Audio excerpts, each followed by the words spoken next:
नमस्कार दोस्तों, मैं प्रशांत कौशिक संवाद इंडिया के मंच पर आप सभी का हार्दिक स्वागत करता हूं, हार्दिक अभिनंदन करता हूं, हार्दिक अभिवादन करता हूं। जैसे कि आप सभी जानते हैं कि संवाद इंडिया के मंच पर विभिन्न महत्वपूर्ण विषयों पर चर्चा हम आपके सामने लेकर आते रहते हैं और इन महत्वपूर्ण विमर्श में हमारे साथ देश के बहुत ही वरिष्ठ पत्रकार और जो राजनीतिक विश्लेषक हैं वो हमारे साथ इस परिचर्चा में हमेशा सहभागिता करते हैं और उनकी सहभागिता से हमारे दर्शकों के सामने एक बहुत ही सार्थक और निष्पक्ष और गरिमा के साथ विश्लेषण मिलता है देखने के लिए। और मैं उन सभी का आपसे परिचय भी कराऊंगा। उससे पहले मैं अपने सभी दर्शकों का और सब्सक्राइबर्स का बहुत बहुत धन्यवाद व्यक्त करता हूं, जिनके समर्थन से संवाद इंडिया लगातार आगे बढ़ रहा है। और साथ ही आग्रह करता हूं कि संवाद इंडिया चैनल को वह लगातार सब्सक्राइब करते रहें और जिससे कि हमें आगे बढ़ने में प्रेरणा मिलती रहे। तो आइए शुरू करते हैं आज की जो राजनीतिक चर्चा है, वह गुजरात चुनावों के संदर्भ में। और इस चर्चा को आज हमारे दर्शकों के सामने प्रस्तुत करने के लिए देश के बहुत ही वरिष्ठ पत्रकार, बहुत ही सम्मानित पत्रकार हमारे साथ जुड़े हुए हैं। उनका मैं परिचय सबसे पहले अपने दर्शकों से करा देता हूं। हमारे साथ हैं सुनील शुक्ला जी, जो कि देश के जाने-माने पत्रकार हैं और अपनी निष्पक्षता भरी विश्लेषण से वह जाने जाते हैं, विख्यात हैं। वह इलाहाबाद से हमारे साथ जुड़े हुए हैं। मैं उनका संवाद इंडिया के मंच पर बहुत-बहुत स्वागत करता हूं, बहुत-बहुत अभिनंदन करता हूं। साथ ही हमारे साथ हिमांशु बयानी जी, इसमें गुजरात राजकोट से सीधे जुड़े हुए हैं, जो कि गुजरात की राजनीति को बहुत अच्छी तरह समझते हैं, देखते हैं और बिल्कुल जमीन पर उतर कर वह आम आदमी से संवाद कर लोगों की राजनीतिक नमस टटोलते हैं, जिससे कि राजनीति की हवा किधर बह रही है उसका वह एक सही विश्लेषण इसलिए कर पाते हैं। मैं हिमांशु जी का भी संवाद इंडिया के मंच पर बहुत बहुत स्वागत करता हूँ, बहुत अभिनंदन करता हूँ। साथ ही हमारे साथ प्रवीण कुमार जी हैं, जो कि अनेक पत्र पत्रिकाओं में, समाचार पत्रों में जिनका कार्य करने का लगातार अनेक वर्षों का अनुभव है। वैसे तो बिहार से वह संबंध रखते हैं, लेकिन इस समय वह हैदराबाद में कार्य कर रहे हैं और हैदराबाद की राजनीति को बखूबी समझते हैं। साथ ही गुजरात के चुनाव पर इस समय उनकी बड़ी गहरी नजर है और उसका वह लगातार अपने स्तर से विश्लेषण करते रहते हैं। तो उनका भी मैं संवाद इंडिया के मंच पर बहुत बहुत स्वागत करता हूँ। चर्चा की शुरुआत सबसे पहले हिमांशु जी से ही करता हूँ, क्योंकि हिमांशु जी इस समय गुजरात में है और राजकोट में वह लगातार अपनी बाइक के द्वारा, बाइक राजा मैं कहता हूं उन्हें, बुलेट राजा, और वह लगातार अपनी बाइक के द्वारा लोगों के बीच पहुंच रहे हैं, आम आदमी से संवाद कर रहे हैं, उनकी मन स्थिति को समझने की कोशिश कर रहे हैं कि राजनीति को लेकर गुजरात का आम आदमी चुनाव को लेकर क्या समझ रहा है, क्या समझ रहा है। तो हिमांशु जी, आपने जो लोगों से संवाद कर जो जानकारियां प्राप्त की, उसके आधार पर आपका क्या विश्लेषण है? आपको क्या लगता है कि गुजरात की राजनीतिक हवा किधर को जा रही है? हिमांशु जी। देखिए, राजनीतिक हवा किस तरफ जा रही है ये तो अभी फिलहाल कहना मुश्किल होगा। 8 तारीख को आप वेट कीजिए जो परिणाम जो आते हैं, लेकिन एक माहौल जो बनता जा रहा है गुजरात में। अगर आप किसी से भी मिलो तो हर कोई बात कर रहा है कि अभी चुनाव में मतलब कोई तिकोनिया जंग रहा नहीं है, एक तरफा हो गया है। हर कोई यही बात कर रहा है कि इस जाति के वोट यहाँ पे जाएंगे, इस जाति के वोट यहाँ पे जाएंगे, तो ये वोट्स अगर यहाँ पे जाते तो कांग्रेस के वोट कटते हैं। लेकिन मैं जिस तरीके से लोगों से मिलता हूँ, बातचीत करता हूँ, व्यापारियों से, छोटे मतलब धंधा करने वाले लोगों से, तो मैं उनको पता भी नहीं चलने देता हूँ। मैं पत्रकार हूँ, मैं वैसे ही बात कर लेता हूँ उनके साथ। मान लीजिए कि कहीं कोई दूध का ठेला लगा के बैठा है, गर्म दूध बेच रहा है, तो मैं उसके साथ दूध वूध पी के बात करता हूँ कि कैसा लग रहा है, क्या माहौल है। किसी रिक्शा वाले के साथ खड़ा हूँ या उसमें जा रहा हूँ तो उसके साथ बातचीत कर लेता हूँ। किसी दूध की डेयरी पे बैठा हूँ तो उसके साथ दूध लेने जाता हूँ तो वहां पे बातचीत 5 मिनट के लिए कर लेता हूँ। तो मेरे ये जो पॉइंटर्स और टेस्टर्स है जहां से मैं उठाता हूँ इन्फॉर्मेशन, वहां से बहुत क्लियर एक बात आ रही है कि भाई 27 साल का बहुत हुआ अभी। और जो जिस तरीके से राजनीति बेसिक्स पे चली गई है कि आप मतलब सब्सिडाइज्ड इलेक्ट्रिसिटी, यहाँ पे तो फ्री इलेक्ट्रिसिटी की बात है, और portable drinking water, right to education, free शिक्षा और फ्री स्वास्थ्य, तो इन मुद्दों पे अभी लोग चर्चा करने लगे हैं। और इसी वजह से आप देखेंगे कल भारतीय जनता पार्टी ने अपना जो मैनिफेस्टो दिया, वो मैनिफेस्टो, गुजरात का जो मैनिफेस्टो है, उसमें भी इन बातों पे ज्यादा जोर दिया गया है। खास करके महाअमृतम कार्ड योजना का लिमिट बढ़ा दिया गया है। कांग्रेस की जो बातचीत थी मैनिफेस्टो की, एलकेजी से लेके पीजी तक महिलाओं के लिए शिक्षण फ्री, तो यही बात बीजेपी के मैनिफेस्टो में भी आ गई है। 200 इलेक्ट्रिक बसों की बात आ रही है। तो ये सब यही बात कहीं ना कहीं अर्बन और रूरल वोट बैंक को किस तरीके से रिझाया जाए, किस तरीके से उनको भी कन्विंस कराया जाए कि हम भी भाई आपको ये सब देंगे। तो बात आज विकास और प्रगति और हिंदुत्व और राष्ट्रवाद बनाम बेसिक्स पे आके खड़ी रह गई है। और कहीं ना कहीं हर जगह से, बुकी बाजार देख लीजिए, बुकी बाजार में रुझान चल रहे 125 135 के, लेकिन कोई भाव लेने के लिए तैयार नहीं है। अलग अलग प्रत्याशी के भाव खुल रहे हैं, लेकिन बाकी सभी मतलब जो बात कर रहे हैं बुकी मार्केट में 125 135 वहां से भाव आ नहीं रहे हैं। और हर जगह पे कहीं पे भी आप जाओ तो एक ही बात चलती है, जैसे बीजेपी के 1.25 करोड़ कार्यकर्ता है गुजरात में, तो कहीं ना कहीं ये कार्यकर्ता भी मतलब ये चीज फैलाने में सक्षम हो रहे हैं कि 125 सीटें आ रही है, तो अगले को ये लगता है कि मैं किसी और को क्यों वोट दूं, मैं बीजेपी को ही वोट दूंगा। पर फिर भी, और दिल्ली से खास करके जितने भी पत्रकार अभी आखिरी दिनों में जो आ रहे हैं गुजरात में, उनको भी मतलब ये चीज एकदम वो हो गई है कि 125 सीटें आ रही है। और वो जब हम पूछते हैं कि आपका क्या मतलब आकलन किस तरीके से आपने किया, तो बोले लास्ट टाइम पाटीदार फैक्टर था, इस बार पाटीदार फैक्टर नहीं है। हालांकि जो बीजेपी के भी स्पोक्स पर्सन वही बोलते हैं और बीजेपी का आईटी सेल भी वही बोलता है, वही भाषा है ये, तो पाटीदार फैक्टर नहीं है, मैं मान लेता हूं चलिए। लेकिन पाटीदार फैक्टर के अलावा जितने भी फैक्टर्स हैं, देखिए आप, बेरोजगारी है ना, ये इतना बड़ा मुद्दा नहीं है इस देश में। बेरोजगारी है जिस तरीके से मतलब पॉपुलेशन है ना, उसमें बेरोजगारी है, और बेरोजगारी में बंदा कहीं ना कहीं अपनी रोजगारी ढूंढ लेता है। लेकिन जब बेरोजगारी के साथ आप इन्फ्लेशन लगा दो, आप उसके साथ टैक्सेशन लगा दो, तो कहीं ना कहीं आपकी जेब पे असर पड़ती है। और इसीलिए लोग इस बेसिक की राजनीति की तरफ जा रहे हैं कि हमको धर्म की राजनीति से परे रखना है, हमको नहीं करनी है। लेकिन कहीं ना कहीं एक जो विकास की परिभाषा जो समझ चुके हैं या विकास का स्वाद जो चख चुके हैं अर्बन वोटर्स, खास करके शहरी मतदाता, वो कहीं ना कहीं इस बात में अड़े हुए हैं कि हमको इससे कोई फर्क नहीं पड़ता, हमको मुफ्त नहीं चाहिए। लेकिन गांव के पिछड़े इलाकों के, पिछड़े वर्ग के और मध्यम वर्गीय मतदाता आज भी मतलब एक तरीके से कहीं ना कहीं सोच रहे हैं कि हमको किस दिशा में जाना चाहिए। हालांकि बातें ये सब चल रही है, और बिल्कुल जब 125 का एक वातावरण बनाया जा रहा है, तो 125 का वातावरण क्यों बनाया जा रहा है ये भी समझने वाली चीज है, क्योंकि ये बातें क्यों 125 वाली आ रही है। 4-5 दिनों पहले कोड़ीनार में भूपेंद्र भाई पटेल यानी कि गुजरात के मुख्यमंत्री की सभा हुई सुबह 9:30 बजे। कोड़ीनार जहाँ की बस्ती कुछ 2.94 लाख मतलब 2,94,000 जैसी कुछ 2.94 की जो बस्ती है वहां पे, अब अंदाजा लगाइए 9:30 बजे मतलब इतना वो जल्दी नहीं है। सुबह 6:30-7 बजे वाला मामला नहीं है। 9:30 मतलब 10 बजे बाजार खुलते हैं, तो 9:30 कोई भी बंदा जाके सभा में बैठ जाएगा और फिर चला जाएगा। बीजेपी का भी, उसके जो सपोर्टर्स होते हैं वो भी। आपको जो मैं आंकड़ा देने जा रहा हूँ आप चौंक जाएंगे, उस सभा में 9:30 बजे 2 लोग आए थे, और सीएम सिक्योरिटी ने 2 बार या 3 बार रैकी की और बाद में सीएम को बोला कि यहाँ पे सिर्फ 2 लोग हैं, आप क्या भाषण देंगे, कुछ पत्रकार है और 2 लोग पब्लिक में से 2 लोग हैं। तो मतलब सीएम ने कुछ चक्कर चलाया होगा, बीजेपी वालों को बोला होगा। तो सभा जब खत्म हुई तब 171 लोग थे, और ये मेरा आंकड़ा नहीं है। 171 लोग जिसने गिना था वो एशिया न्यूज इंटरनेशनल, जो आजकल उनको कॉन्ट्रैक्ट मिला है सब सभा और रैली कवर करने का, बीजेपी की या कांग्रेस की या आम आदमी पार्टी की, तो उन लोगों ने ये बोला है।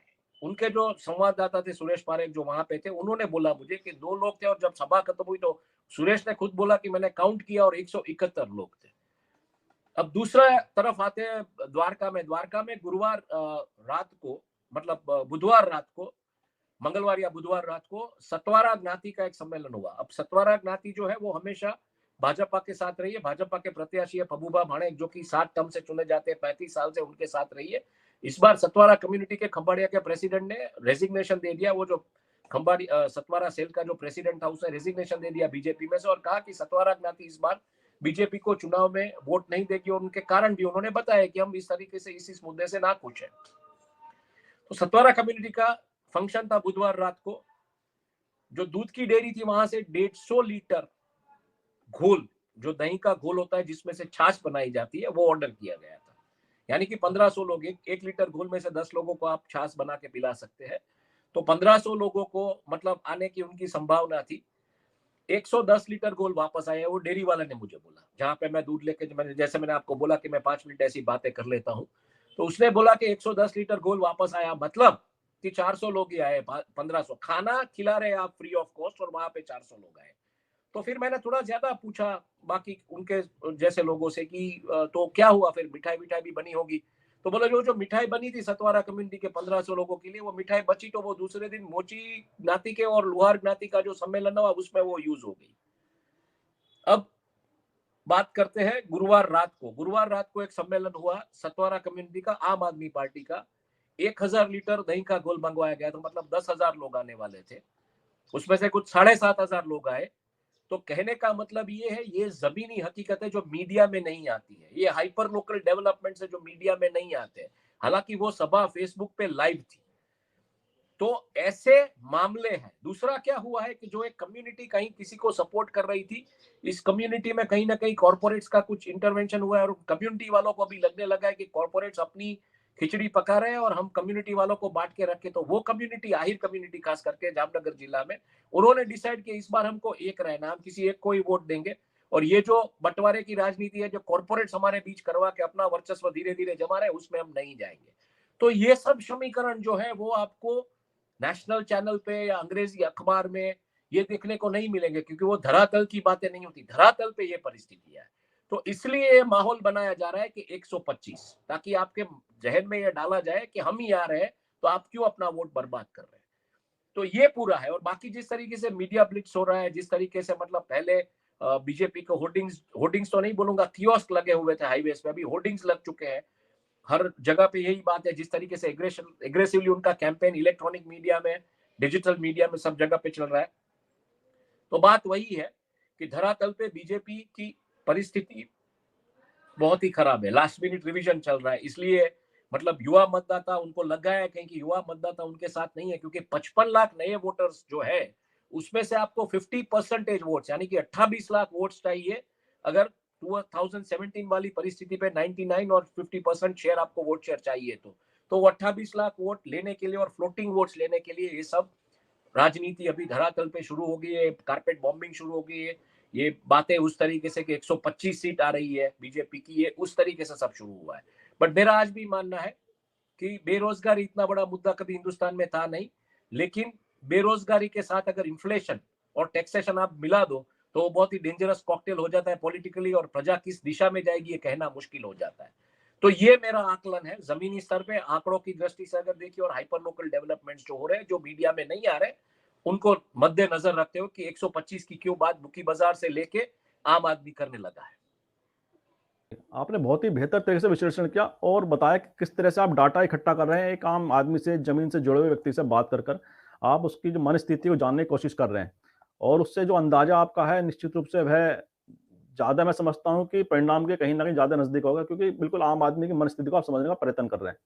प्रवीण जी के पास आता हूँ। प्रवीण जी, जैसा आपने सुना, हिमांशु जी ने बताया कि किस तरह से वहाँ पर बीजेपी का प्रचार तंत्र काम कर रहा है और साथ ही आम आदमी के मुद्दे क्या हैं। और जैसे कि 125 का एक आंकड़ा ऐसा प्रचारित किया जा रहा है कि उसके इर्द-गिर्द ही सारा चुनाव परिणाम आएगा। एक तो इसके क्या लॉजिक है, इसके पीछे आप क्या समझते हैं? साथ ही जो एक हिमांशु जी ने बात कही कि एक आम आदमी क्या सोच रहा है, वहाँ पे उन्होंने बताया कि किस तरह से वो बात करते हैं, और जो उन्होंने 1-2 उदाहरण दिए कि वो सामान वापस आ गया, उतने लोग नहीं थे वहाँ पर, उपस्थित नहीं थे। तो यह सब क्या दर्शा रहा है? और साथ में एक प्रश्न और है, क्योंकि बिहार से भी आते हैं, बिहार की राजनीति को समझते हैं साथ में, जो जातिगत राजनीति जो उत्तर भारत में मानी जाती थी, उत्तर प्रदेश, बिहार, वो इस बार हम गुजरात के अंदर भी देख रहे हैं कि जाति आधारित सारी चुनावी समीकरण, उस पर भी बातचीत वहाँ पे होने लगी है। आप इस परिप्रेक्ष्य में क्या सोचते हैं? क्या आपका आकलन है, प्रवीण जी? नमस्कार सबको, नमस्कार। हिमांशु जी ने जितनी बातें कही है, मुझे एक चीज समझ में नहीं आई है कि जो इनपुट आपने दिया है वो क्या बोलते हैं उसको, रूरल एरिया का है या अर्बन एरिया का है? रूरल और सेमी अर्बन एरियाज, मतलब द्वारका है तो द्वारका तालुका है और आसपास के जो गांव है वहां के, मतलब वहीं से बात हुई है ये, या कोडीनार है तो वो तालुका है और आसपास के गांव, उस तरीके से। ट्राइबल वाले इलाके का कुछ इनपुट है आपके पास? ट्राइबल का जैसे मैंने कहा कि ट्राइबल के टोटली अगर देखेंगे तो डांग्स वगैरह मिला के 2 लाख मत होते हैं डांग सिंह, और जिस तरीके से वसावा ब्रदर्स जंप हुए हैं बीजेपी में इस बार, 27 सीटें हैं लगभग। हाँ, तो कांग्रेस की सीट डेंट करने की बात है। कांग्रेस की जो एक वोट बैंक रही है, कांग्रेस की कमिटेड वोट बैंक, वो ले जाने की बात है। तो ट्राइबल्स किस दिशा में जाएंगे ये कहना मुश्किल है। लेकिन अगर आप गुजरात की बात कर रहे हैं तो पाटीदार सबसे बड़े वोटर्स है, पाटीदार से, आहिर से, ट्राइबल्स है, और क्षत्रिय ठाकुर जो है वो है, और बाकी कुछ ज्ञातियां है, और कोस्टल बेल्ट में ज्यादातर मुस्लिम वोटर्स है। तो ये सब ज्यादातर जो जातियां है जो इसके ऊपर इम्पैक्ट करेगी पूरा का पूरा। अच्छा, मेरा जो 125 सीट की जो बात कर रहे हैं, तो उसमें सबसे पहले मैं ये कहना चाहूंगा कि ये तो परसेप्शन है। परसेप्शन हमेशा गढ़ा जाता है कि भाई हम ये इतना टारगेट लेके आ रहे हैं। ये हमेशा बीजेपी की एक स्ट्रेटजी रही है कि एक टारगेट लेके चलती है कि हम इतनी सीटों पर आ रहे हैं, और जाहिर सी बात है इसका फर्क तो पड़ता है। वो फर्क अब उसके बाद विपक्ष उसको किस रूप में उसको अपने हिसाब से कंट्रोल करता है, उसको डेंट लगाता है, ये अलग मुद्दा है।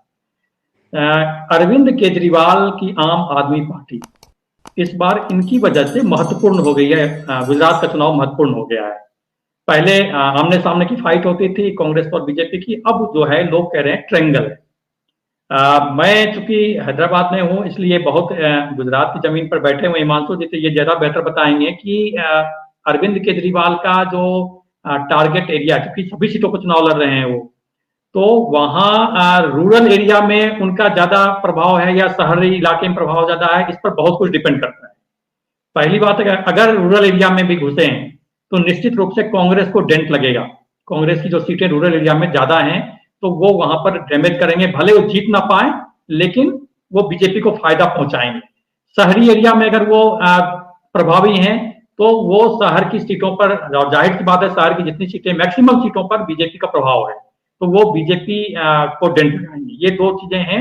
ये एक मतलब अंदाजा मुझे नहीं है जमीन पर ग्राउंड रियलिटी क्या है कि वो शहर में ज्यादा प्रभावी हैं या गांव में ज्यादा प्रभावी हैं। उसके बाद कुछ आंकड़े हैं वो इस बात को की तस्दीक करते हैं 2000 के बाद के जो आंकड़े। आप 2002 की बात करिए, 2002 में जो दंगे हुए थे उसके बाद तो छोटी चुनाव हुआ है, तो उसमें सबसे ज्यादा 127 सीटों पर बीजेपी जीती थी। उसके बाद लगातार बीजेपी कम होती जा रही है और आप उसको मैं थोड़ा सा आपको बता सकता हूं कि 2002 में 127 सीट बीजेपी को मिली थी, 2007 में 117 सीट, 2012 में 115 सीट और 2017 में 99 सीट। आप कांग्रेस का वही टैली करेंगे तो 2002 में 51 सीट थी, 2007 में 59 सीट थी और 2012 में 61 और 2017 में 77 सीट थी। अब ये आंकड़े इंडिकेट कर रहे हैं कि एंटी इनकम्बेंसी फैक्टर को काम कर रहा है गुजरात में, और इस बार कितना काम करेगा उसका फायदा कांग्रेस को कितना मिलेगा ये डिपेंड करता है अरविंद केजरीवाल की आम आदमी पार्टी के परफॉर्मेंस पर। एक और जो एंगल है वो है असदुद्दीन ओवैसी की AIMIM की। वो 13 सीट पर चुनाव लड़ रहे हैं और वो 13 सीट जाहिर सी बात है कि वो मुस्लिम बेल्ट में लड़ रहे हैं। अगर मुस्लिम बेल्ट में अगर उनमें एकता नहीं रही और वो मुस्लिम वोटों का बंटवारा अगर हो गया तो निश्चित रूप से ये कांग्रेस की सीटें कम होगी। अभी जो मुस्लिम इलाकों का जो आंकड़ा है मेरे पास, उसमें 20 सीटें लगभग 20 सीटें मुस्लिम बहुल हैं और उसमें 12 सीट कांग्रेस के पास है और 8 सीट भाजपा के पास है। अगर AIMIM असदुद्दीन ओवैसी का प्रभाव ज्यादा हो गया और मुस्लिम वोटों का बंटवारा हो गया तो आप तय मानिए कि उसमें 12 से ज्यादा सीटें बीजेपी को मिल जाएगी। ओवैसी जीतने की स्थिति में नहीं है लेकिन वो सीटें बीजेपी को फायदा हो जाएगा मुस्लिम वोटों के बंटवारा से, क्योंकि अभी भी सोचें कि भाई मुस्लिम बेल्ट में 8 सीटें हैं भाजपा के पास, इसका मतलब है कि वो वहां पर दखल है बीजेपी का। तो ये असदुद्दीन ओवैसी वाला मसला है। तो ये और पटेल बहुल इलाकों में जो 25 सीटें हैं उसमें भी क्या बताया जा रहा है कि अभी 12 सीटें कांग्रेस के पास है और 13 भाजपा के पास है। पिछली बार जो है 1-2 सीटें बीजेपी से छीनी है कांग्रेस ने, तो वो उसकी वजह रही कि हार्दिक पटेल और की जो समीकरण था तो वो पटेल अब इस बार चले हार्दिक ले गए हैं उधर। पटेल आंदोलन का उस समय वक्त था, अब वो आंदोलन कुछ है नहीं, तो यहां भी डेंट लग सकता है कांग्रेस को। पटेल बहुल इलाकों में कुछ सीटें इनके हाथ से निकल सकती हैं। तो ये सारी परिस्थितियां जो हैं इंडिकेट कर रही हैं कि कहीं न कहीं से बीजेपी को कुछ फायदा दिख रहा है। आंकड़े बता रहे हैं अगर आम आदमी पार्टी वाला फैक्टर काम कर गया, असदुद्दीन ओवैसी वाला फैक्टर काम कर गया, पटेल वाला काम कर गया, तो ये कांग्रेस को कमजोर करने की स्थिति दर्शाती है। अब हिमांशु जी चूंकि जमीन पर हैं, वो जाहिर सी बात है वो ज्यादा कुछ बढ़िया बता रहे हैं, वो कैमरा लेके नहीं घूम रहे हैं, ये सबसे बड़ी खासियत है इनकी। ये मतलब ऐसे बातचीत के आधार पर, क्योंकि कैमरा जब होता है सामने में तो फिर वो मैनिपुलेटेड हो जाता है। जो सामने वाला जो बातचीत करता है वो मैनिपुलेट करके बात करता है। गुजरात में कोई खुलेआम, गुजरात में खुलेआम कोई कुछ नहीं बोल रहा है।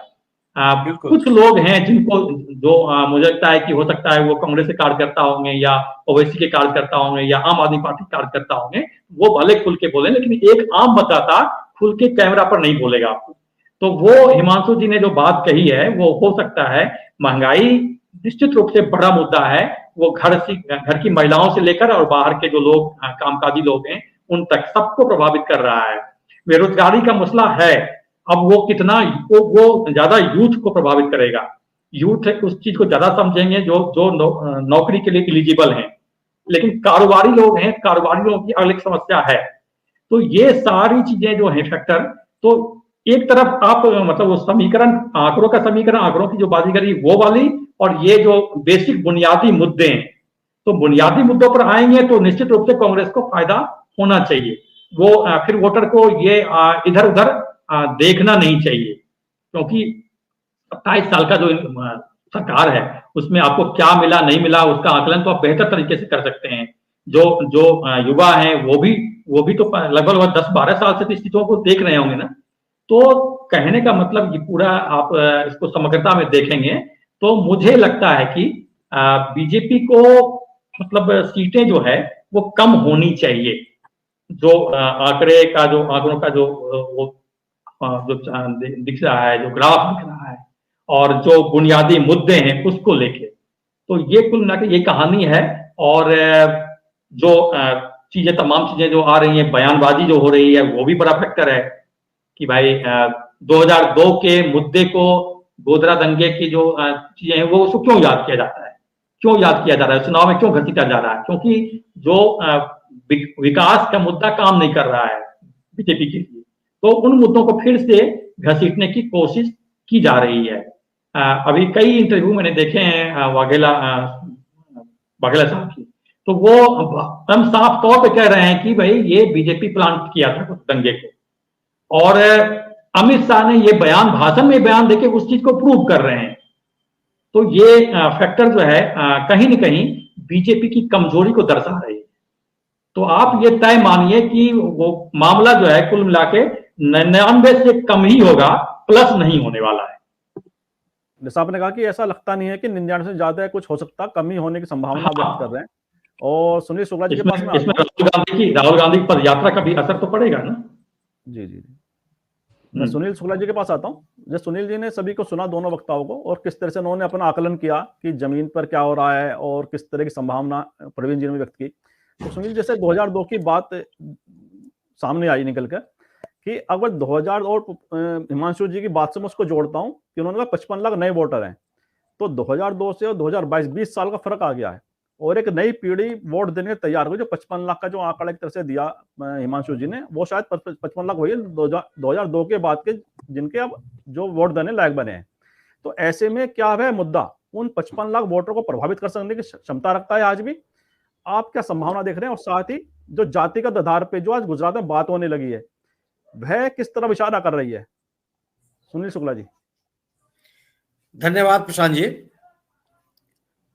गुजरात के चुनाव में जो विभिन्न दलों के द्वारा राजनीतिक गतिविधियां चलाई जा रही हैं, उन राजनीतिक गतिविधियों के आधार पे आप ये कह सकते हैं कि वहां का राजनीतिक परिवेश क्या है। सत्तारूढ़ भारतीय जनता पार्टी अपने 27 सालों के गवर्नेंस की बात नहीं कर रही है। सत्तारूढ़ भारतीय जनता पार्टी कांग्रेस के नीतियों के खिलाफ कोई बात नहीं कर रही है। आम आदमी पार्टी किसी वैकल्पिक गवर्नेंस की बात नहीं कर रही है। आम आदमी पार्टी अपने साथ अपने संगठन को मजबूत करने के लिए कोई प्रयास करती हुई नहीं दिख रही है, बल्कि दूसरे पार्टियों से लोगों को ला करके अपने अस्तित्व को बनाए रखने की कोशिश कर रही है। उसके इतर कांग्रेस की स्थिति यह है कि वह अपने मुद्दों को लेकर के, अपनी नीतियों को लेकर के कांग्रेस और भारतीय जनता पार्टी के कार्यक्रमों और योजनाओं के खिलाफ गांव-गांव घूमने की कोशिश कर रही है, ग्रामीण स्तर पर लोगों से मिलने की कोशिश कर रही है।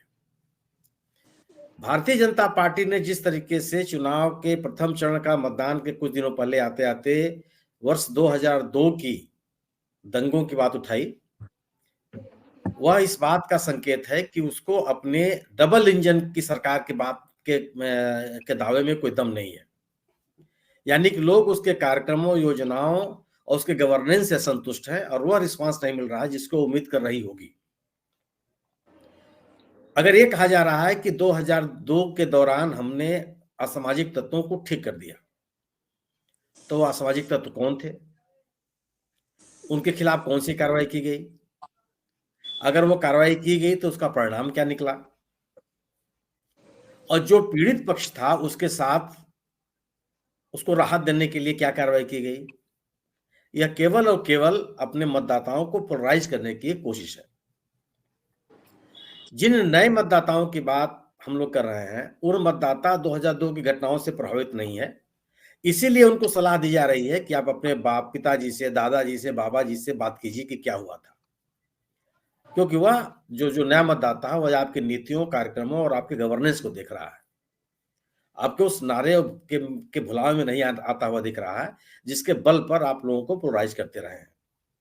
उसको स्पष्ट राजनीति चाहिए, उसको स्पष्ट रूप से विकास चाहिए, जो उसकी मूलभूत जरूरतें हैं, शिक्षा है, स्वास्थ्य है, सड़कें हैं, पीने का पानी है, बेहतर रोजगार के अवसर हैं, उसकी बात वो करना चाहता है। नया मतदाता जिसकी संख्या 50 लाख बताई जा रही है, उसके सामने भी आपके पास सत्तारूढ़ दल के पास कोई विकल्प नहीं है। भारतीय जनता पार्टी के नेताओं का जिस तरीके से विरोध हुआ विभिन्न क्षेत्रों में, और चुनाव के दौरान जो रैलियां और जो कार्यक्रम और जो सभाएं आयोजित की जा रही हैं, उसमें जो लोगों की भागीदारी के का जो प्रतिशत है या जो संख्या है उसमें गिरावट आई है। और जो लोग जा रहे हैं वो रिस्पॉन्सिव नहीं, मतलब सक्रिय श्रोता नहीं है, सक्रिय मतदाता नहीं थे, वो जो रिस्पॉन्ड करें ऐसा नहीं दिखता। चुनाव घोषणा के पहले जो कार्यक्रम हो रहे थे, सम्मानित गृह मंत्री जी के, प्रधानमंत्री जी के, सब बड़ी संख्या में लोग आ रहे थे, जो कि सरकारी संसाधनों की बूते हो रहे थे। यह संकेत करता है कि सरकार की स्थिति वहां क्या है। जो सरकार से असंतुष्ट है, यहां तक कि जो शहरी मतदाता है, यहाँ अहमदाबाद में भी जो शहरी मतदाता है, जहां से कि कांग्रेस या विपक्षी दल के उम्मीदवार जीतते रहे, वो सड़क पर है, बोल रहे हैं कि नहीं, सरकार ने कुछ नहीं किया। आम आदमी पार्टी का हम बात करते हैं तो आम आदमी पार्टी पहली बार चुनाव नहीं लड़ रही है इस राज्य में। पिछला विधानसभा का चुनाव लड़ी थी, वो विधानसभा के चुनाव के बाद लोकसभा का भी चुनाव लड़ी थी, उसके बाद स्थानीय निकाय और पंचायतों के भी चुनाव लड़ी थी। उसने कहां का उपस्थिति दर्ज किया? शहरी इलाकों में। सबसे ज्यादा उसका परफॉर्मेंस कहां रहा? सूरत में। सूरत गुजरात का नगर पालिका का, कारपोरेशन का इलाका है, वहां पर उसने हराया किसको? बीजेपी को। बाकी जो अन्य इलाके हैं वहां उसकी वो उपस्थिति नहीं हुई जिस उपस्थिति के लिए आशंका व्यक्त की जा रही है कि एंटी इनकम्बेंसी अगर वोट बीजेपी के खिलाफ है तो उसमें वो हिस्सेदार बनेगी। वो ये दावा कर रही थी कि अगर आप कांग्रेस को वोट देंगे तो उनके वो लोग टूट करके बीजेपी में चले जाएंगे और उसका कोई मतलब नहीं रह जाएगा, परिवर्तन की जो बात की जा रही है वो भी बेमानी हो जाएगा। आम आदमी पार्टी के इस दावे की भी हवा तब निकल गई जब उसके एक उम्मीदवार को बैठाने में लोग सफल हो गए, तो मैदान से हट गया। आप में भी वो ताकत नहीं है जिसकी बात आप कर रहे थे। इसलिए नहीं है कि आपने अपना संगठन जीरो से शुरू नहीं किया है, बल्कि दूसरे दलों से ला करके लोगों को अपने पार्टी में शामिल कराकर आपने अपना संगठन खड़ा करने की कोशिश की। और ऐसा संगठन लोगों को प्रभावित नहीं कर सकता, विकल्प बनने का दावा नहीं कर सकता, और विकल्प बनने का दावा भी अगर करे तो लोग उससे संतुष्ट नहीं होते। कांग्रेस पार्टी का जो प्रचार चला उसमें उन्होंने परिवर्तन यात्राएं निकाली। मेरी अपनी जानकारी के अनुसार ये परिवर्तन यात्राएं लगभग हर जिले में सफल रही है, हर विधानसभा क्षेत्र में सफल रही है, लोगों ने उसमें बढ़ चढ़ के शिरकत की। कांग्रेस के पास स्वतंत्र संसाधन है कि वह अपना प्रचार अभियान उस पैमाने पर चला सके जिस पैमाने पर भारतीय जनता पार्टी चलाती है, या जिस तरीके से वो सक्षम है। ग्रामीण इलाकों में डोर टू डोर, घर घर जाकर के लोगों से मिलना, छोटी छोटी सभाएं करना, स्थानीय नेताओं की उसमें शिरकत करना, इस आधार पर उन्होंने अपने प्रचार अभियान को चलाया। और जिस गुटबंदी के लिए, दलीय संघर्षों के लिए भारतीय कांग्रेस पार्टी बदनाम रही है, वह कम से कम इस चुनाव में अभी तक नहीं दिखाई पड़ा। तो यह भी उसकी एक अपनी ताकत है। जो भारत जोड़ो यात्रा निकाली राहुल गांधी ने, जिन मुद्दों को लेकर के वो निकले, उन मुद्दों को लेकर के ही भी लोगों की जो सहभागिता बढ़ी, उससे भी लोग कन्विंस हुए। जो लोग आज सांप्रदायिकता की राजनीति से संतुष्ट हैं, जो लोग विकास की राजनीति करना चाहते हैं, जिनके सामने बेरोजगारी का एक बड़ा मुद्दा है, जिनके सामने महंगी होती हुई शिक्षा और महंगा होता हुआ स्वास्थ्य एक चिंता का विषय है, वह लोग भी इस सरकार के खिलाफ एक विकल्प ढूंढने में लगे हुए हैं। अब सवाल यह है कि विकल्प बनेगा कौन, कांग्रेस या आम आदमी पार्टी? आम आदमी पार्टी को एक बड़ी तादाद में एक संख्या है जो यह मान के चलती है यह बीजेपी की बी पार्टी है, यानी कि बीजेपी ही उसको ले आई है कि एंटी इनकम्बेंसी वोटों का बंटवारा हो जाए, सरकार के खिलाफ जो मतदाता हैं उनमें विभाजन हो, कुछ वोट कांग्रेस को चाहे और उसमें से हिस्सेदार बन जाए आम आदमी पार्टी। लेकिन ये लगता है कि यह नारा चल नहीं पा रहा है। जो लोग विकल्प ढूंढ रहे हैं वो चाहते हैं कि उस संगठन, उस दल के साथ जाया जाए जो अगर सत्ता परिवर्तन होता है तो वह अस्थायी सरकार बना सके।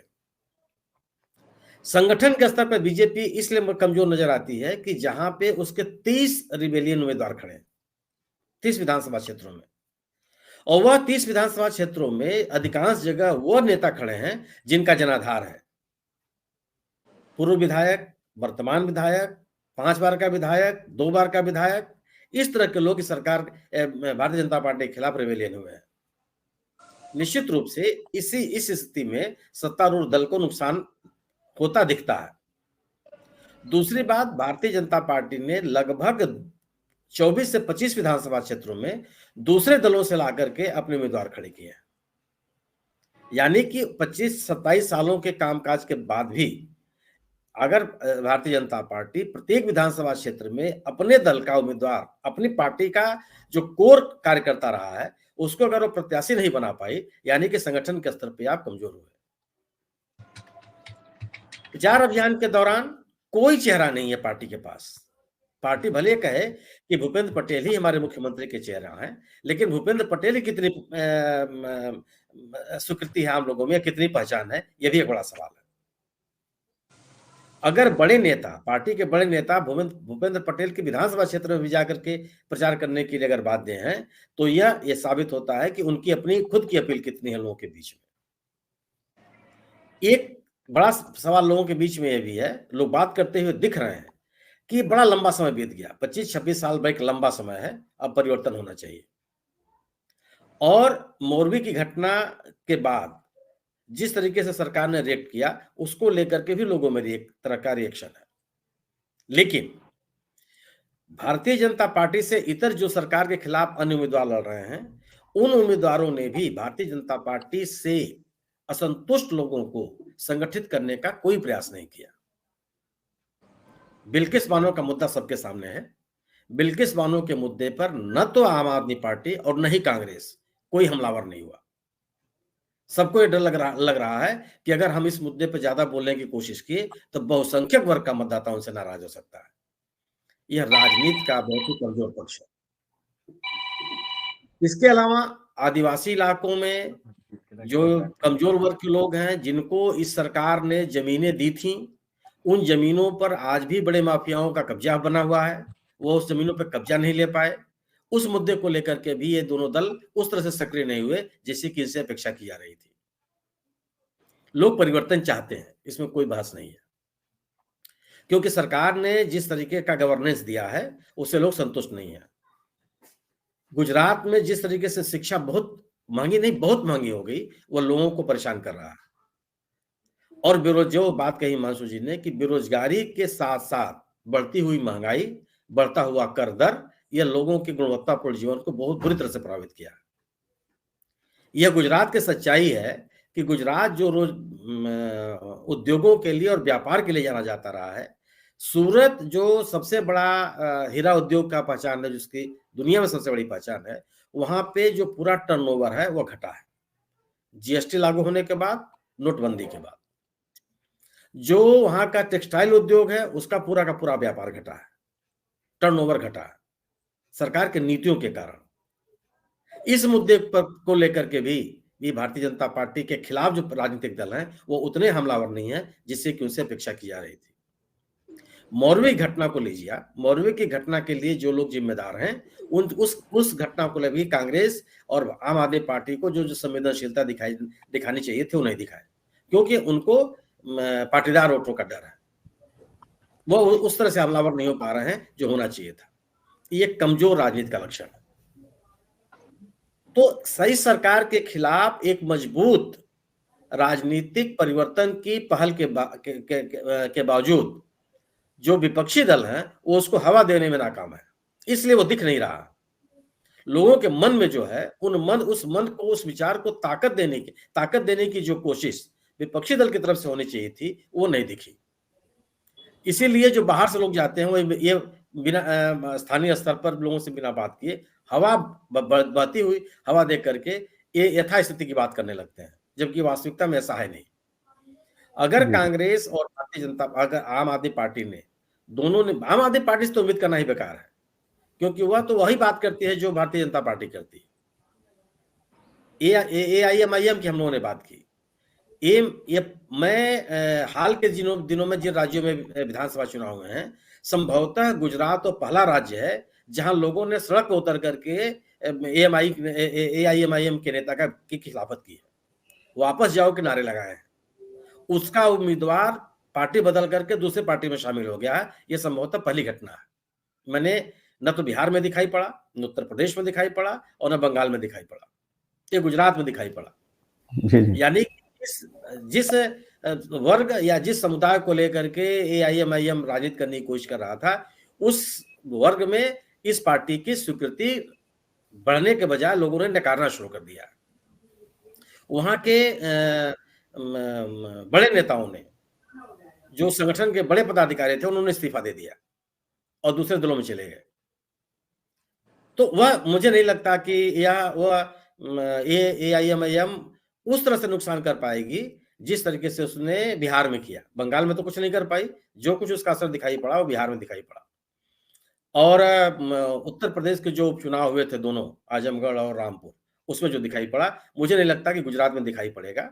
और वहां के लोग इस बात के लिए सतर्क हैं कि उस दल के साथ जाना है जो भारतीय जनता पार्टी को चुनाव हरा सकता है। जी। तो जो स्थितियां हैं, जो राजनीतिक गतिविधियां हैं, उसके आधार पर ये कहने में कोई संकोच नहीं होना चाहिए कि एक परिवर्तन का वहां माहौल है और विपक्षी दल यह लोगों को विश्वास दिलाने में सफल रहे कि वह एक वैकल्पिक सरकार, वैकल्पिक नीतियां, वैकल्पिक व्यवस्था देने में सक्षम है, तो लोग उनके साथ जुड़ेंगे। जी, बहुत ही विस्तृत तरीके से आपने पूरा विश्लेषण किया। असदुद्दीन ओवैसी की पार्टी और आम आदमी पार्टी दोनों का अपने बड़ा विस्तृत विश्लेषण। इसी प्रश्न को मैं हिमांशु जी के पास आता हूँ। हिमांशु जी, जैसे प्रवीण जी ने भी बात उठाई थी ओवैसी की और अरविंद केजरीवाल जी की राजनीति की, और सुनील शुक्ला जी ने बड़ा विस्तृत उसका विश्लेषण किया। आपकी नजर में लोगों की प्रतिक्रिया इन दोनों पार्टियों के प्रति किस तरह की दिखाई दे रही है? क्या वह उन्हें B और C टीम मान रहे हैं जैसे कहा जाता है? मतलब आपने क्या प्रतिक्रिया लोगों की सुनी, क्या देखी, क्या महसूस किया? हिमांशु जी। नहीं, शुक्ला जी ने जो बात की उसके साथ मैं सहमत हूँ कि जिस तरीके से ओवैसी की पार्टी को दूसरे प्रांतों में जो एक सपोर्ट मिला है वो गुजरात में ना मिले। देखिए, गुजरात में बहुत कुछ चीजें हुई है चुनाव के पहले या चुनाव घोषित हुए उससे पहले। जैसे एक पूरा का पूरा मतलब डिमोलिशन ऑपरेशन किया गया बेट द्वारका में और कोस्टल गुजरात के एरियाज में। जो सरकारी जमीन पर जो अवैध कब्जे थे वो हटा दिए गए, तो ज्यादातर वहां पे कुछ धार्मिक संस्थानों को भी तोड़ा गया, ये भी बात आ रही है। लेकिन कोई एक शब्द विरोध के तरीके से या उसके अगेंस्ट में कोई एक सुर बाहर आया नहीं है। थोड़े दिनों पहले खेड़ा में एक लोगों को मतलब वो खंभे के साथ बांध के मारा गया था, तो वहां पे भी कुछ बातें मतलब आई नहीं। तो ये बात क्लियर है कि ओवैसी की पार्टी को जो सपोर्ट दूसरे प्रांतों में जो मिलता है वो शायद यहाँ ना मिले, ये बात बहुत क्लियर है। लेकिन जैसे कहा गया कि गुजरात में बसे गुजराती जो है वो व्यापारी माइंडसेट वाले लोग हैं, तो उनको ऐसी पार्टी को सपोर्ट करना है जो मतलब बीजेपी को जवाब भी दे सके और साथ साथ उनका काम धंधा सही तरीके से चले। उसमें ये जो कॉकटेल आ गया है बेरोजगारी, इन्फ्लेशन और टैक्सेशन का, उससे उन्हें निजात मिले। वो देखिए, 100 रुपए का पेट्रोल समस्या नहीं है, बट 100 रुपए का पेट्रोल उसके ऊपर अब धंधा उधारी में होता है। अब आप उधारी पे भी जीएसटी बात नहीं रखते, मतलब पैसा आना बाकी है लेकिन आपको जीएसटी भर देना पड़ता है। तो ये जो चीजें हुई है ना, ये जब आया तब वन टैक्स वन नेशन सबको अच्छा लग रहा था, आप समझिए। लेकिन अभी धीरे धीरे मध्यम वर्गीय व्यापारी और जो छोटे व्यापारी है जिनका 20 लाख के आसपास का या ज्यादा टर्नओवर है, जो जीएसटी की नेट में, उनको बड़ी बड़ी दिक्कतें हो रही है इस टैक्सेशन की पॉलिसी की वजह से लेके। दूसरा, मार्केट में अगर डिमांड हो तो समस्या नहीं है, लेकिन देखा क्या है हमने कि 2016 से थोड़ा बहुत समय अच्छा आया, लेकिन 2016 से जब से नोटबंदी हुई तब से लेके मंदी का माहौल है। मतलब नोटबंदी हुई, उसके बाद जीएसटी का इम्प्लीमेंटेशन, उसमें फ्रीक्वेंटली गोल पोस्ट चेंज किया गया, बाद में कोरोना आ गया, तो वो मंदी की जो असर है, मतलब रिसेशन, इन्फ्लेशन, टैक्सेशन और बेरोजगारी, और हाथ में डिस्पोजेबल इनकम नहीं, तो प्रजा को ऐसा लगा कि अब 17-20 साल काफी हो गया। और दूसरा क्या था, 2017 का जो चुनाव था वो पहली बार नरेंद्र मोदी जी जब प्रधानमंत्री बने थे उसके बाद का चुनाव था। तो आज 2019 में, 2019 के बाद मतलब वापस दूसरी टर्म आ गई, आज ये दूसरा चुनाव गुजरात में नरेंद्र मोदी जी के 2 टाइम प्राइम मिनिस्टर बनने के बाद। तो क्या बदलाव दिख रहा है, ये आपको सोचना पड़ेगा। बीजेपी क्यों इतनी एग्रेसिवली जा रही है? अरे अगर किसी नेता ने उनके ऊपर कुछ बोला नहीं है तो वो क्यों वो गड़े मुर्दे उखाड़ रहे हैं, क्यों इस तरीके से दूसरी बातें ला रहे हैं, जहां पे कि 2002 में जो हुआ वो 20 साल में कहीं हुआ नहीं है। क्योंकि उनको पता है कि आज का मतदाता है, उसे इन दंगों से उससे कोई लेना देना नहीं है। और दंगा पीड़ित अगर कोई विस्तार जिसकी कोई बात करे तो ज्यादातर अहमदाबाद और बड़ौदा ही रहते थे, पूरा गुजरात नहीं रहता था दंगों की चपेट में। मतलब आप सौराष्ट्र कच्छ देख लीजिए, 2002 में भी सौराष्ट्र में दंगे नहीं हुए, सौराष्ट्र कच्छ में। तो क्यों आप ये बात कर रहे हैं? क्योंकि आपको वो 55 लाख नए वोटर्स में से 28 लाख वोटर्स को लाना है, तो आपको फिर से वही राजनीति, हिंदुत्व वाली, राष्ट्रवाद वाली वही राजनीति आपको जमीन पे और धरातल पे लानी पड़ेगी, वही इमोटिव इश्यूज पे बात करनी पड़ेगी। लेकिन इसमें आज क्या है, आप देखिए, भूख जो होती है ना पेट की, वो कास्ट या कम्युनिटी नहीं देखती है। रोटी हिंदू भी खाता है, रोटी मुसलमान भी खाता है, रोटी सिख भी खाता है, रोटी ईसाई भी खाता है। तो बात आज यहाँ पे आके अटकी है कि हम अगर इस राज्य में है तो हमको पैसा चाहिए, डिस्पोजेबल इनकम चाहिए, रोजगारी चाहिए, काम धंधा चाहिए। वो जब तक नहीं होगा तब तक समस्याएं रहने वाली है। तो मैं जो बात कर रहा हूँ वो वही है कि आपने विकास, प्रगति, हिंदुत्व, राष्ट्रवाद की राजनीति हो गई अभी आपकी 17-20 साल में। अभी आप बात कीजिए बेसिक इश्यूज पे जो 2 पार्टियां कर रही है। और कांग्रेस क्या है, अभी दिख नहीं रही है आपको। कांग्रेस पहले से ही, मतलब कोरोना के बाद जो द्वारका में शिविर सम्मेलन हुई थी, चिंतन शिविर जिसमें राहुल गांधी आए थे, तभी से कांग्रेस साइलेंटली गांव गांव जाकर उन्होंने डिसाइड किया था कि हम किसी नेता या गुजरात की बात नहीं करेंगे, बल्कि हम यही बात करेंगे कि आपको 17 साल में क्या क्या मिला है और 17-20 साल में क्या क्या मिला है। तो मुद्दों की राजनीति हम करेंगे। वही चीज आम आदमी पार्टी ने टाउन हॉल्स के जरिए की। तो ये जो मुद्दों की राजनीति जिस तरीके से टूर पकड़ने लगी है, अब उसमें ये हावी होना चाहते हैं कि 125 आ रहे हैं, हम ही आ रहे हैं। तो ये सब चीजें और ये सब मामले हैं। लेकिन वोटर किस दिशा में जाएगा, वोट्स कितने ट्रांसलेट होंगे, कौन सी मतलब कम्युनिटी के वोट्स कटेंगे, क्योंकि ज्यादातर लोग बोलते हैं कि मुस्लिम तो कभी मतलब कांग्रेस को ही वोट देते थे, बीजेपी को वोट नहीं देते। बट मैंने ऐसे भी बीजेपी नेताओं को सुना है जिन्होंने बोला कि हमको इस बार अच्छे खासे मुस्लिम वोट्स मिले हैं। तो ये मतलब एक क्या बयान है, आपको मिले हैं या नहीं मिले, आपको चाहिए या नहीं चाहिए? तो उसमें वो लोग बोलते हैं कि मुस्लिम सब आम आदमी पार्टी को वोट देंगे तो वो कांग्रेस के वोट काटेंगे। पर मैं ऐसा मानता हूं कि ऐसा नहीं होगा, किसी एक पक्ष के वोट नहीं कटेंगे। क्योंकि जिस तरीके से पूरा का पूरा मतलब रिसीजन, इन्फ्लेशन, टैक्सेशन और ये जो महंगाई, मतलब और उसके साथ मतलब बेरोजगारी, ये मुद्दा किसी भी कम्युनिटी, किसी भी बंदा जो पिछड़े वर्ग में है या मध्यम वर्ग में, उसको असर करता है। तो ये मतदाता किस दिशा में मतलब अपना रुझान देते हैं, तो मेरे ख्याल से वो 8 तारीख में, जैसे मैं एक ऐसा पत्रकार हूं, मैं पक्षकार नहीं कभी बनता, कभी आंकड़े नहीं देता, क्योंकि 2017 में 3-3:30 बजे तक हमको पता नहीं था कौन सरकार बना रहा है। और उसके बाद मुझे कल ऐसी एक बात पता चली कि दोपहर के बाद वहां पे जो काउंटिंग एजेंट्स बैठे थे उनको घर भेज दिया गया था। तो ये सब हो सकता है चुनाव में, समझ लीजिए। तो अभी से कहना इसकी सरकार बनेगी, इसकी इतनी सीटें आएगी, मैं ऐसा बंदा हूं, आखिरी ईवीएम में से आखिरी वोट जब तक अकाउंटिंग में ना लिया जाए तब तक मैं ये नहीं कहता कि किसकी सरकार बन रही है या कौन आ रहा है। हाँ, वातावरण जो है उसके ऊपर मैंने आपसे बात की, आंकड़ों के ऊपर बात की, तो ये चीजें सब संभवत है।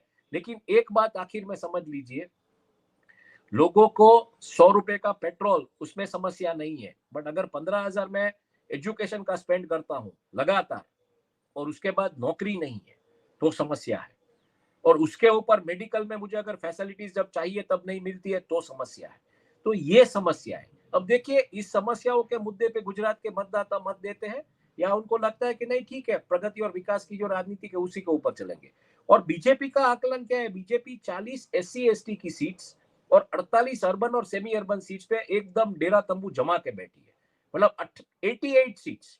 तो उसमें कहीं ना कहीं कुछ मान लीजिए कि कुछ प्रॉब्लम हो गई तो जाके कुछ समस्याएं खड़ी सकती। अब 88 सीट्स अगर देख लीजिए स्ट्रांगली, अगर उस पर वो डेरा तंबू जमा के बैठी है, मान लीजिए 88 की 88 आ गई, तो भी आपको सरकार बनाने में और 5 सीट चाहिए।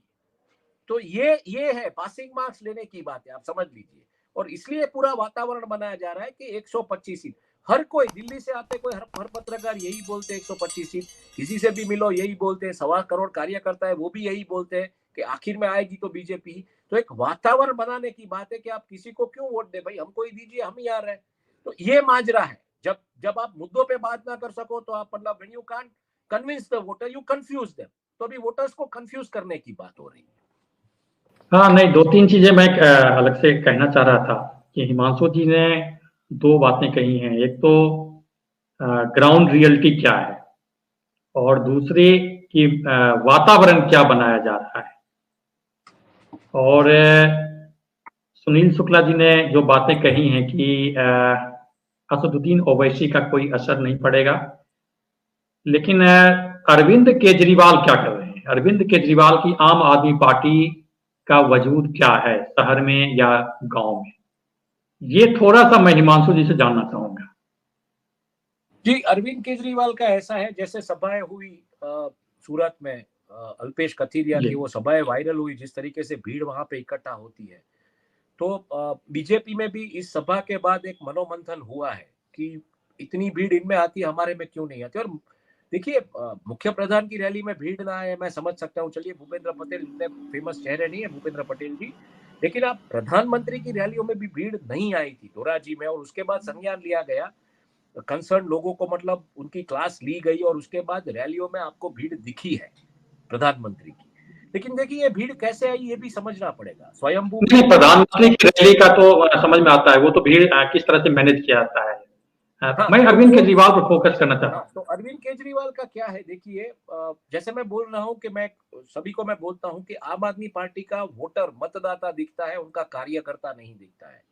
भारतीय जनता पार्टी में मतदाता नहीं दिखता है, कार्यकर्ता दिखता है, और लास्ट मिनट पे वो कैसे बूथ मैनेजमेंट वगैरह करते तो वो देखते हैं। तो ये सीन है कांग्रेस का और आम आदमी पार्टी का। आप देखिए, मैं आपको एक सीधा साधा उदाहरण देता हूं। कांग्रेस के कार्यालय पे इस बार जिस तरीके से कई जगहों पे मैंने भीड़ देखी, वैसी भीड़ मैंने बीजेपी के कार्यालयों पे नहीं देखी है। आम आदमी पार्टी के कार्यालयों पे जो भीड़ मैंने देखी है वैसी भीड़ मैंने नहीं देखी। तो कहीं लगता है डिजिटल प्रचार हो रहा है, क्योंकि कांग्रेस बीजेपी ने मतलब व्हाट्सएप प्रमुख भी बना दिए। पहले पन्ना प्रमुख थे, अभी व्हाट्सएप प्रमुख भी बना दिए। तो शायद डिजिटल प्रचार हो रहा है, तो भीड़ नहीं है, जाने की जरूरत नहीं, सब डिजिटली आप कर रहे हैं। नहीं, जैसे जमीन पर जो आप बात करते हैं लोगों से, लेकिन वो वहां आम आदमी।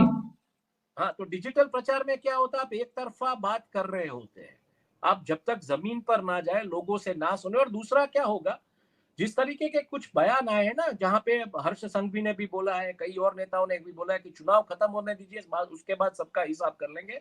तो प्रजा कहीं ना कहीं सच बात कहने से भी डरती है। हम कुछ खुल को बोल दिए कैमरा पे या विदाउट कैमरा, और कुछ हमारे साथ हो गया तो कहाँ जाएंगे। तो वो एक डर का भी माहौल है, तो प्रजा खुल के नहीं बोलेगी, लेकिन वो वोट कहाँ पे देती है यही समझना पड़ेगा।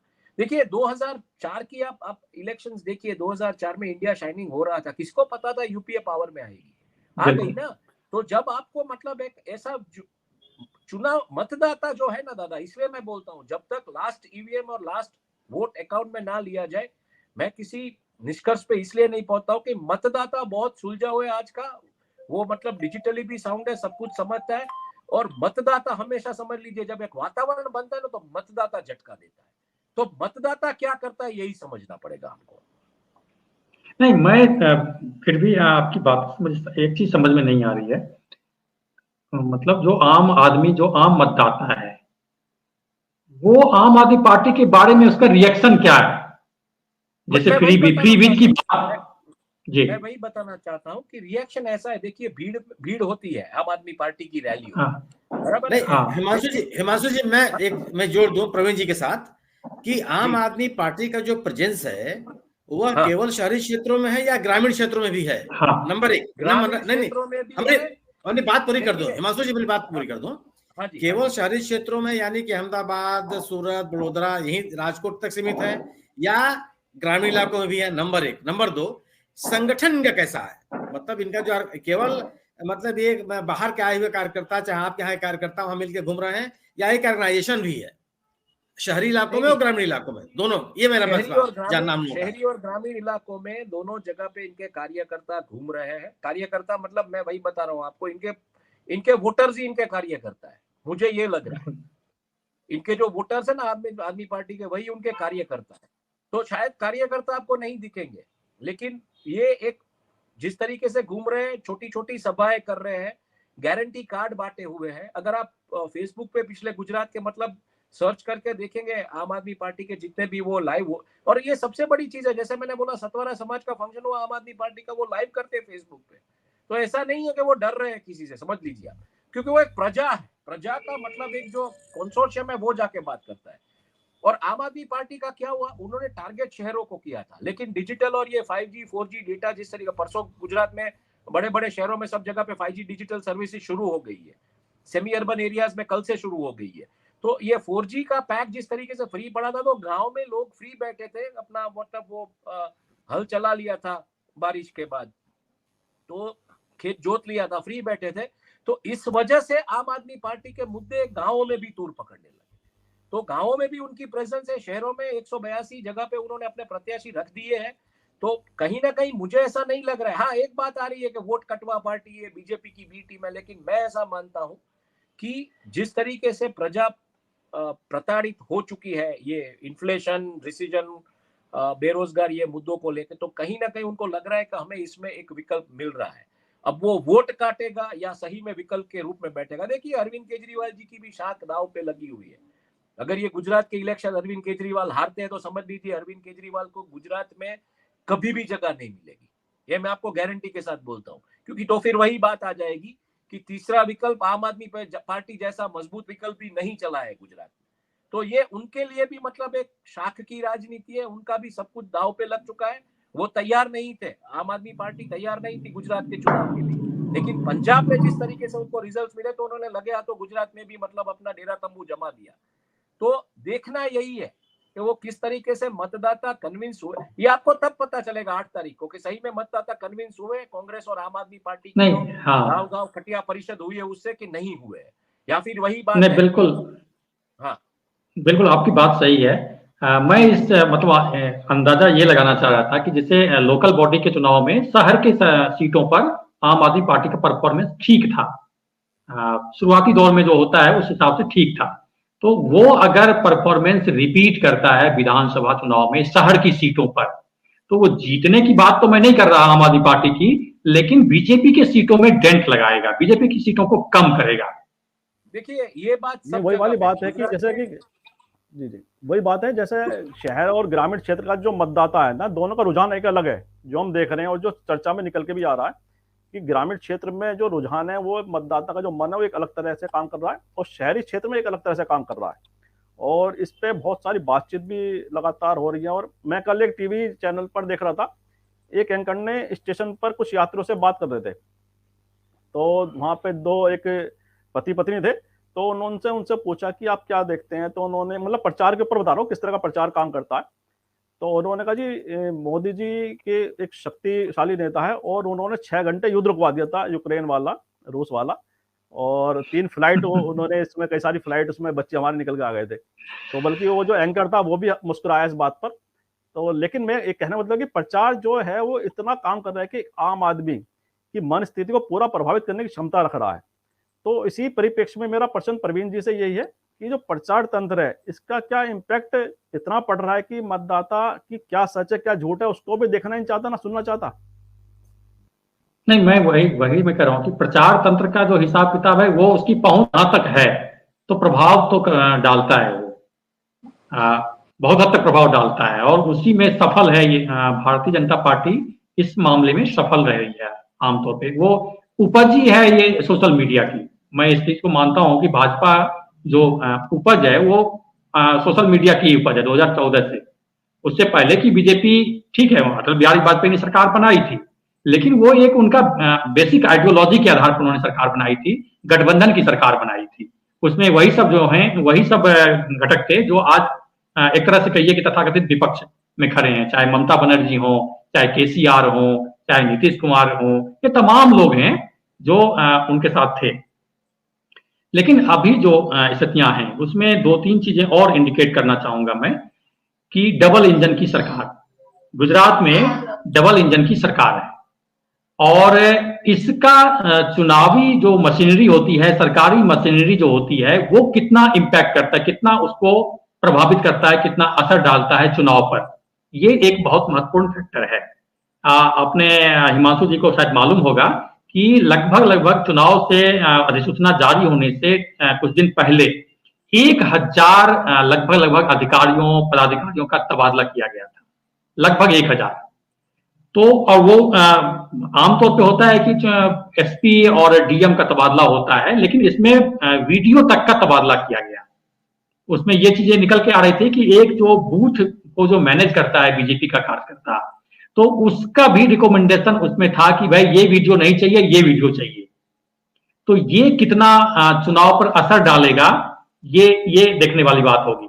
दूसरा, राष्ट्रीय स्वयं सेवक संघ, बहुत सारी चीजें निकल के जो आ रही हैं उसमें ये उससे एक इंडिकेशन मिल रहा है कि राष्ट्रीय स्वयंसेवक संघ इस बार इस चुनाव में नहीं चाहती है कि भाजपा भारतीय जनता पार्टी की सरकार रिपीट हो। वो क्यों नहीं चाहती है, ये इसके बहुत सारे कारण हैं, क्योंकि ये इसको एक तरह से कहते हैं कि 2024 का सेमीफाइनल माना जा रहा है गुजरात चुनाव को। और मतलब जो खबर है मतलब वो ऑफ द रिकॉर्ड जो खबरें आ रही हैं वो ये है कि आरएसएस की जो पॉलिसी है, तमाम जो एक सांस्कृतिक राष्ट्रवाद है, वो कहीं न कहीं प्रभावित हो रहा है इस सरकार में। और राहुल गांधी की जो पदयात्रा है, उस पदयात्रा में वो चीजें उभर के सामने आ रही हैं। जो आरएसएस की जो चीजें हैं वो राहुल गांधी की पदयात्रा में निकल के सामने आ रही हैं। तो कहीं न कहीं राष्ट्रीय स्वयंसेवक संघ को लगता है कि ये हमें कमजोर करने की कोशिश कर रहे हैं। भारतीय जनता पार्टी की जो सरकार है, नरेंद्र मोदी हैं, अमित शाह हैं, वो राष्ट्रीय स्वयंसेवक संघ और भारतीय जनता पार्टी से बड़े हो गए हैं। तो ये जो एक विरोधाभास है, कंट्राडिक्शन है, वो गुजरात को कितना प्रभावित करेगा, शायद हिमांशु जी कुछ इस पर प्रकाश डालें। सुनील, पास आने से पहले हिमांशु जी की इसमें एक संक्षिप्त टिप्पणी चाहूंगा जो प्रवीण जी ने पूछा, उसके बाद कार्यक्रम में अंतिम पड़ाव में सुनील शुक्ला जी के पास आते हैं और पूरी चर्चा का वह अपने हिसाब से पूरा आकलन करेंगे। फिर हिमांशु संक्षिप्त टिप्पणी चाहूंगा। देखिए, इस चीज का मुझे कोई संज्ञान नहीं है कि संघ क्या चाहता है, किस तरीके से चाहता है, पर पिछले आपके डिबेट में मैंने बोला था कि नरेंद्र मोदी क्यों हार सकते हैं। जिस तरीके से गुजरात के ऊपर डेट है और जो डेट है तो वो कहीं तो आपको मतलब बैलेंस करना पड़ेगा। 3.5 लाख करोड़ का डेट है, तो ये जो डेट ड्रिवन ग्रोथ है उसको आप कहीं तो ले जाना पड़ेगा, क्योंकि स्टेट्स के पास फाइनेंशियल इंडिपेंडेंस आज रही नहीं है।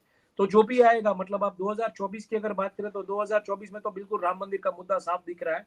और जिस तरीके से हिमाचल में नारे लगे ब्रिंग पीओके बैक, तो पीओके वाला मुद्दा भी है। जिस तरीके से मामले तूर पकड़ रहे हैं, तो मुझे नहीं लग रहा है कि 2024 अगर आप गुजरात हार जाओ कहीं भी रूप से, हालांकि आपकी तैयारी नहीं है हारने के लिए, 125 का तभी आप वातावरण बना रहे हो, लेकिन मान लीजिए कि आप हार भी गए तो भी 2024 में आपको इतना बड़ा प्रॉब्लम, मतलब ये ऐसा सेमीफाइनल जैसा नहीं होगा।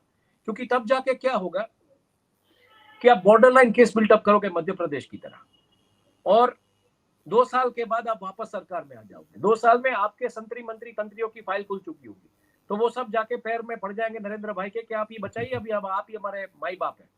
तो मतलब उस टर्म्स एंड कंडीशंस पे फिर पार्टी वापस, संगठन सब कुछ अपने तरीके से काम करना शुरू हो जाएगा। और सबसे बड़ी बात कि जिस तरीके से बात आती है कि चाणक्य, मीडिया में मतलब चाणक्य को लेकर एक बहुत बड़ी टिप्पणियां और बातें आती है, तो शायद नरेंद्र भाई एक अंदाजा सिग्नल दे दे आखिर में कि भाई चाणक्य भी मैं ही था, चंद्रगुप्त भी मैं ही था, कोई चाणक्य नहीं है यहाँ पे, गुजरात हार के भी मैं इंडिया जीत सकता हूँ। तो ये सब चीजें पॉलिटिक्स में सब पॉसिबल है। पॉलिटिक्स में क्लोज डोर क्या होता है हमको और आपको पता नहीं है। बाहर निकल के हर कोई हंसता है, खेलता है, एक दूसरे के कंधे पे हाथ रखता है, लेकिन अंदर थप्पड़ मार चुका होता है, पता नहीं है आपको। और सनी देओल की एक फिल्म आई थी ना इंडियन, ऐसा मामला होता है, नेता को मार के फिर बाहर निकालता है हंसते हुए चेहरे पे। तो ये इतने थप्पड़ मारे होते हैं, ये भी पता नहीं चलता है आपको।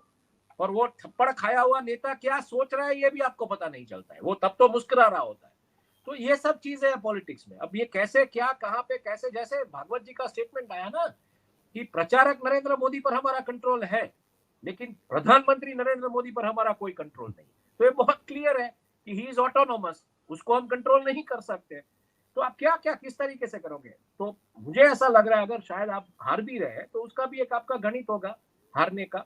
और उसके बाद मतलब नरेंद्र मोदी ऐसे इंसान है जो ऐसी पॉलिटिकल थियरी लगा सकते हैं, पॉलिटिकल पंडित को भी गलत कर सकते हैं कि आप बोल रहे थे गुजरात सेमीफाइनल्स था लेकिन मैं तो सेमीफाइनल्स हार के भी फाइनल्स जीत गया। तो ये सब चीजें हो सकती है, नरेंद्र भाई में सब पॉसिबिलिटीज समाई हुई है कि ये, और बीजेपी और नरेंद्र भाई और संघ जब मिल जाए ना तो वो एक ऐसा मतलब मिश्रण है कि वो क्या करेगा, किस दिशा में ले जाएगा, ये आप और हम नहीं समझ पाएंगे। बातें कुछ बाहर कुछ आएगी, अंदर कुछ और चल रहा होगा और बाद में बोला जाएगा कि मीडिया देखिए, मीडिया कोई विश्वसनीयता ही नहीं है, मीडिया गलत साबित हुआ। तो ये सब पॉसिबिलिटीज है। तो वेट एंड वॉच कीजिए 8 तारीख तक मुझे लगता है। लेकिन जैसे मैंने बोला कि जब एक वातावरण बनता होता है ना तो वोटर कहीं ना कहीं एक झटका देता है। तो वोटर क्या झटका देता है या वोटर उस वातावरण के साथ चला जाता है, इस बहाव में उस रुझान उस तरफ जाता है, वही देखना पड़ेगा हमको।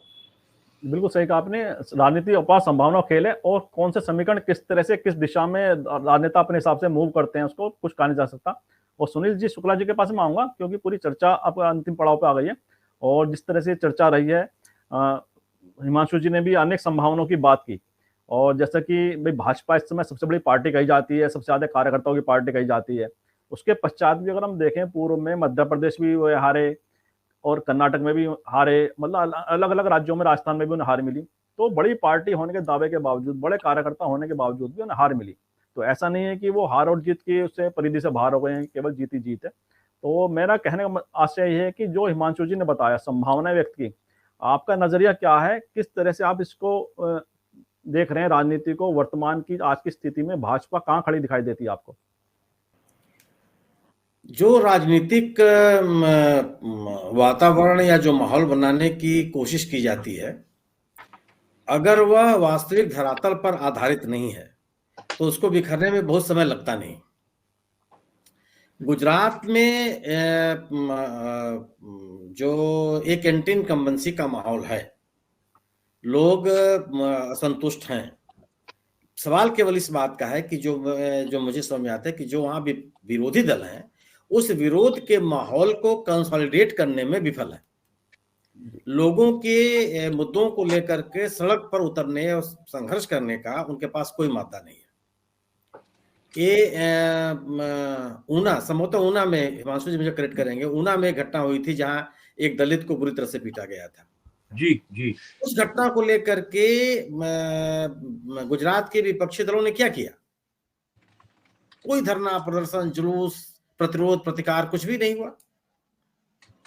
आदिवासियों के मुद्दों को लेकर के, भूमिहीन किसानों के मुद्दों को लेकर के कि जिनको सरकार के द्वारा जमीन दी गई और उन जमीनों पर वो कब्जा नहीं पा सके, उनको उस मुद्दों को लेकर के किसने क्या किया?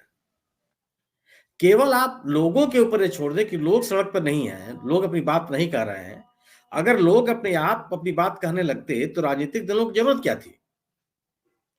आखिर अगर तमाम भारतीय जनता पार्टी के तमाम पोलराइजेशन के राजनीति के बावजूद 70-75 जो विधायक हैं वो जीत रहे हैं ना, यानी कि वहीं की तो जनता उनको जिता रही है। जिग्नेश मेवाड़ी जैसा व्यक्ति निर्दलीय उम्मीदवार होकर के चुनाव जीत जाता है, गुजरात के लोग उनको जिता रहे हैं। अगर आप जनता के मुद्दों के साथ संघर्ष नहीं करेंगे और आप ये उम्मीद करेंगे कि लोग तस्वीर में सजा करके आपको दे दें, तो निश्चित रूप से राजनीतिक माहौल बनाने वाले लोग तो सफल हो ही जाएंगे। जो माहौल बनाने में माहिर हैं, जो सूचनाओं को फैलाने में माहिर हैं, आधी अधूरी जानकारी देने में माहिर हैं, वो तो सफल होते ही चले जाएंगे, क्योंकि आप उनकी सूचनाओं को, उनके परसेप्शन को काटने के लिए, गलत साबित करने के लिए आपकी तरफ से कोई कोशिश ही नहीं है। मेरा मानना यह है कि अगर विरोध की राजनीति करने वाले लोग, सरकार से असंतुष्ट लोग, सरकार के नीतियों और कार्यक्रमों से असंतुष्ट लोग के साथ अगर ये राजनीतिक दल पूरी मजबूती के साथ खड़े होंगे, जो राहुल गांधी ने अपनी पदयात्रा के साथ एक पहल जरूर की है, लेकिन चुनावी राजनीति में भी अगर वो दिखाई पड़ेगी उतनी ही पहल और उतनी ही जबरदस्त तरीके से लोगों के साथ खड़ा होने की आदत, तो मुझे नहीं लगता कि भारतीय जनता पार्टी कोई जो अपराजेय माहौल बनाए हुए है वह गलत साबित नहीं हो जाएगा। आप देखिए ये कहाँ चुनाव नहीं आ रही है, ये महाराष्ट्र में चुनाव हारे जो इनका गढ़ रहा है, हिंदुत्व का गढ़ रहा है, वो चुनाव हारना पड़ा इनको। और जहां चुनाव जीते भी वहां पे या तो उनको आम आदमी पार्टी ने मदद की या एआईएम ने मदद की। कोई ऐसा साल नहीं रहा जब विधानसभा का चुनाव हुआ हो भारतीय जनता पार्टी को चुनाव का हार का मुंह न देखना पड़ा हो। और कोई ऐसा राज्य नहीं है जहां चुनौतियां नहीं है, जहां कहा जाए कि नहीं है भारतीय जनता पार्टी जो कह देगी वो सही हो जाएगा। गुजरात में भी जो स्थिति है, अगर गुजरात में आप राजनीतिक रूप से इतने मजबूत हैं तो आपको पूरी की पूरी सरकार बदलने की जरूरत क्या है? मुख्यमंत्री से लेकर के उपमंत्री तक आपने बदल दिया, 30% विधायकों का टिकट आपने काट दिया, गोया की कैंटीन का मनसी है तभी तो आपने किया। अगर सब कुछ सामान्य है, पूरा माहौल आपके अनुकूल है, कोई आपके खिलाफ कोई राजनीतिक चुनौती नहीं है, सत्ता के खिलाफ कोई लोगों में नाराजगी नहीं है, तो करने की आवश्यकता क्या है? और जिस बड़े पैमाने पर पूरी की पूरी भारत की सरकार वहां चुनाव प्रचार कर रही है गुजरात में, सम्मानित प्रधानमंत्री और गृह मंत्री मैंने अप्रत्याशित रूप से लंबे समय से उस पूरे राज्य में डटे हुए हैं और एक एक दिन 3-3 4-4 रैलियां कर रहे हैं। तो एक तो बताता है ना कि राजनीतिक आपके एक राजनीतिक माहौल इस पार्टी के खिलाफ है।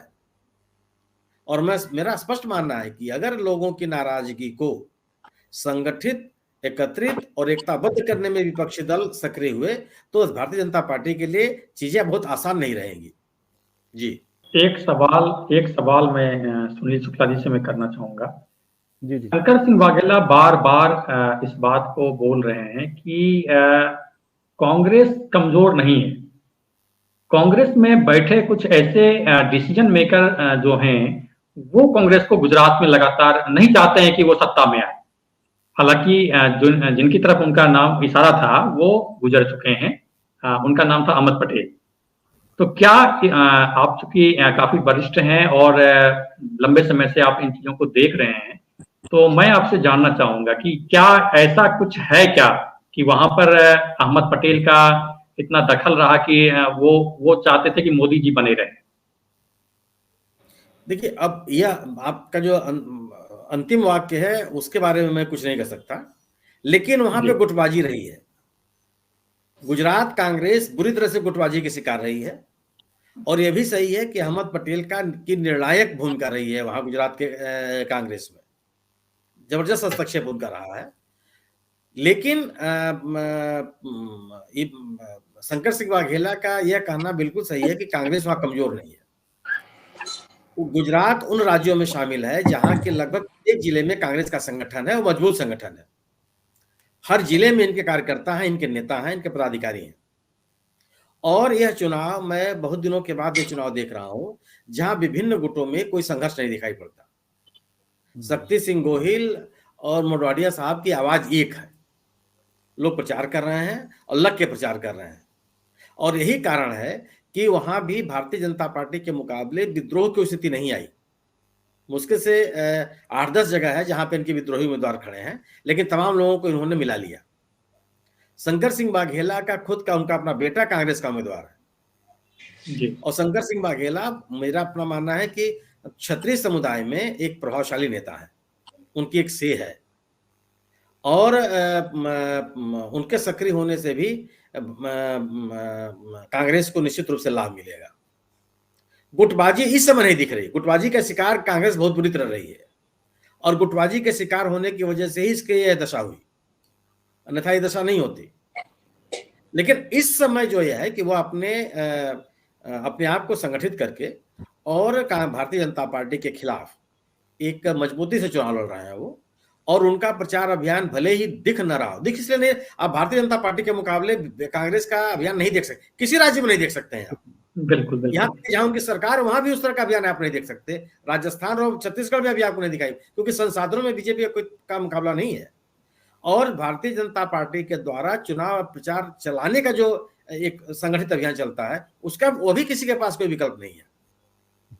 इसलिए भारतीय जनता पार्टी की तुलना में कांग्रेस के अभियान की तुलना नहीं की जानी चाहिए। क्यों? लेकिन वह मौजूद है और अपनी बात लोगों के सामने ले जा रही है। और इसे ये सब इसका एक सब एक प्रमाण यह है कि उन्होंने लगभग सभी विधानसभा क्षेत्रों में सफलतापूर्वक अपनी परिवर्तन यात्राएं निकाली है और सफलतापूर्वक अपनी सभाएं की हैं। हम चर्चा नहीं करते, राहुल गांधी की 2 सभाएं हुई, हमारे ख्याल से वहां कल से पहुंच रहे हैं ये राष्ट्रीय अध्यक्ष खड़गे साहब, उनकी सभाएं लगी हुई हैं 4 सारे 2 जिलों में 4 सभाएं उनकी होने वाली हैं। तो प्रचार अभियान उनका भी है, लेकिन ये कि आप भारतीय जनता पार्टी के मुकाबले देखेंगे आप तो कांग्रेस का ही नहीं है, दिखाई नहीं पड़ेगी। तो अपने तमाम आपसी संघर्षों और गुटबाजी को छोड़ करके इस बार निश्चित रूप से कांग्रेस में गुटबाजी दिख नहीं रही है। और अंदर खाने में हो तो हम लोग नहीं कर सकते, अंदर खाने की बातें कौन जानता है, लेकिन दिख नहीं रहा इस समय। और वह एकताबद्ध होकर के चुनाव में लगे हुए हैं और यही कारण है कि भारतीय जनता पार्टी के सामने एक तरह की बेचैनी है। जी जी, बिल्कुल सही कहा आपने कि जिस तरह से कांग्रेस के अंदर इस बार जो पार्टी के अंदर एकजुटता देखी जा रही है, वह कहीं ना कहीं बीजेपी को बेचैन कर रही है। और इसका एक बयान प्रधानमंत्री मोदी जी ने पूर्व में अपनी एक रैली के दौरान भी दिया था कि कांग्रेस को हल्के में मतलब है, चुपचाप ग्रामीण क्षेत्रों में काम कर रही है।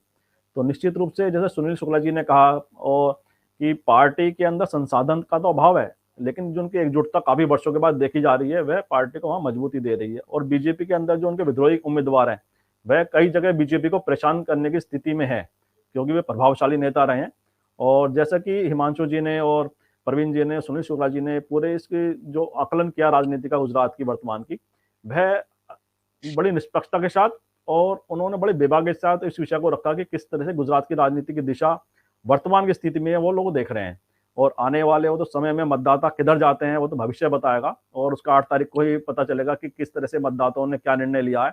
लेकिन हाँ, बीजेपी के लिए सत्ता के लिए चुनौती इस समय बहुत है, बड़ी है कि वह सत्ता को कैसे बरकरार रखे। और इन्हीं विषय पर हम आगे भी चर्चा करते रहेंगे कि गुजरात के घटनाक्रम मतलब बीजेपी ऐसा दिखा रही है, बीजेपी ऐसा दिखा रही है कि कोई समस्या नहीं है, लेकिन हालांकि जमीन पे बहुत सारी चुनौतियां हैं। और जब आप समस्या ना हो ना तो वो ऑल इज वेल वाला चलता रहता है, all is well all is well. तो वो ऑल इज वेल चल रहा है 125 के जरिए। जी जी जी, बिल्कुल सही है ना, ऑल इज वेल कि ऑल इज वेल के द्वारा आदमी कम से कम अपने को एक संतुष्टि का भाव जरूर दे देता है कि भाई सब कुछ ठीक है। लेकिन चुनौतियां बेशुमार हैं सत्ता के लिए, इसमें कोई दो राय नहीं है। और इन्हीं चुनौतियों से कैसे बीजेपी लड़ पाती है, कैसे उसका मुकाबला कर पाती है, तो आने वाले समय में पता चलेगा। और बीजेपी के लिए बड़ी एक इसमें चुनौती, इसमें कोई दो राय नहीं। तो इन्हीं शब्दों के साथ आज की चर्चा को विराम देते हैं। और मैं सभी अपने जो हमारे अतिथि संवाद इंडिया के मंच पर सुनील शुक्ला जी बहुत ही आदरणीय हमारे, और हिमांशु जी और प्रवीण जी का मैं बहुत बहुत आभार व्यक्त करता हूँ कि इन्होंने बहुत ही निष्पक्षता के साथ ये चर्चा को हमारे दर्शकों के सामने रखा। और मुझे पूरा विश्वास है कि हमारे दर्शकों को ये चर्चा जरूर पसंद आएगी। और उनसे आग्रह है मेरा कि इस वीडियो को लाइक करें, शेयर करें, कमेंट करें। साथ ही संवाद इंडिया चैनल को भी सब्सक्राइब कर हमारा और समर्थन करें, इससे हम और आगे बढ़ते रहें और आपके सामने नई नई चर्चा, बहुत स्वस्थ चर्चा आपके सामने लेकर आते रहें। आप सभी का बहुत बहुत धन्यवाद, बहुत बहुत अभिवादन। Thank you.